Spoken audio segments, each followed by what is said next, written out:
Om Swastiastu. Perkenalkan, saya Dewo Ayu Nyoman Meliana Putri dengan NIM P071341200017 dari Prodi D3 jurusan Teknologi Laboratorium Medis.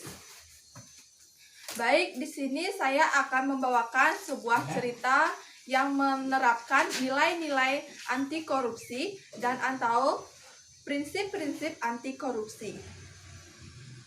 Selamat menyaksikan. 1. Kemandirian. Di dalam beberapa buku pembelajaran, mandiri artinya tidak banyak bergantung kepada orang lain berbagai hal.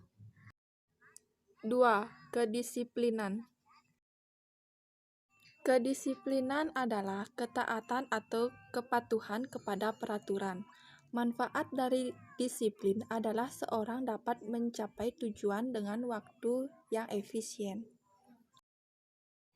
3. Kesederhanaan. Gaya hidup merupakan suatu hal yang sangat penting bagi interaksi dalam masyarakat di sekitar. Dengan gaya hidup yang sederhana, manusia dibiasakan untuk hidup tidak boros yang tidak sesuai dengan kemampuan. 4. Kerja keras. Kerja keras didasari dengan adanya kemauan. Di dalam kemauan terkandung ketekunan daya kerja, keteguhan, dan pantang mundur. Bekerja keras merupakan hal penting guna tercapainya hasil yang sesuai dengan target. 5. Kepedulian. Rasa kepedulian dapat dilakukan terhadap lingkungan sekitar dan berbagai hal yang berkembang di dalamnya. 6. Tanggung jawab. Seseorang yang memiliki tanggung jawab akan memiliki kecenderungan menyelesaikan tugas dengan lebih baik.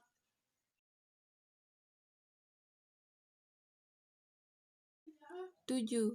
Keberanian.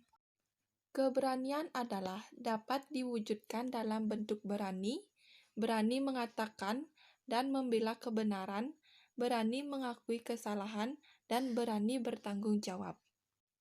8. Keadilan.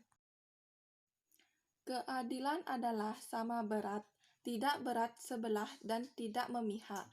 Keadilan itu berarti menempatkan sesuatu di tengah-tengah. Keadilan merupakan suatu hasil yang pengambilan keputusan yang mengandung kebenaran dapat dipertanggungjawabkan dan diberlakukan setiap orang pada kedudukan yang sama. Adapun prinsip-prinsip anti korupsi.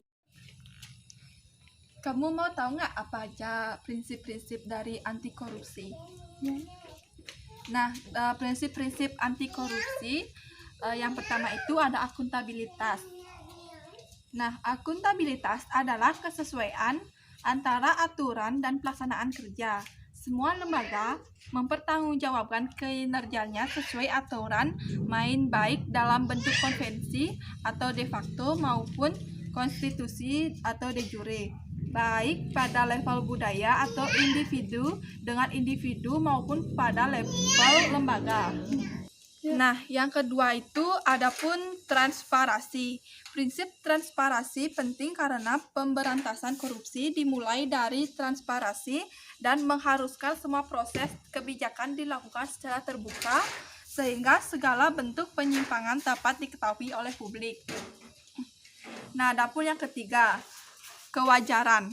Kewajaran ini ditunjukkan untuk mencegah terjadinya manipulasi atau ketidakwajaran dalam penganggaran, baik dalam bentuk mark maupun ketidakwajaran dalam bentuk lainnya. Sifat-sifat prinsip ketidakwajaran ini terdiri dari 5 hal penting: komprehensif dan disiplin, fleksibilitas, terprediksi, kejujuran, dan informatif. Nah, adapun prinsip yang keempat yaitu kebijakan. Kebijakan ini berperan untuk mengatur tata interaksi agar tidak terjadinya penyimpangan yang dapat merugikan negara dan masyarakat. Kebijakan anti korupsi ini tidak selalu identik dengan undang-undang anti korupsi, namun bisa berupa undang-undang kebebasan mengakses informasi, undang-undang desentralisasi, undang-undang anti monopoli maupun yang lainnya. Adapun prinsip yang kelima, yaitu kontrol kebijakan. Kontrol kebijakan merupakan upaya agar kebijakan yang dibuat betul-betul efektif dan mengeliminasi semua bentuk korupsi. Bentuk kontrol kebijakan berupa partisipasi, evolusi, dan reformasi.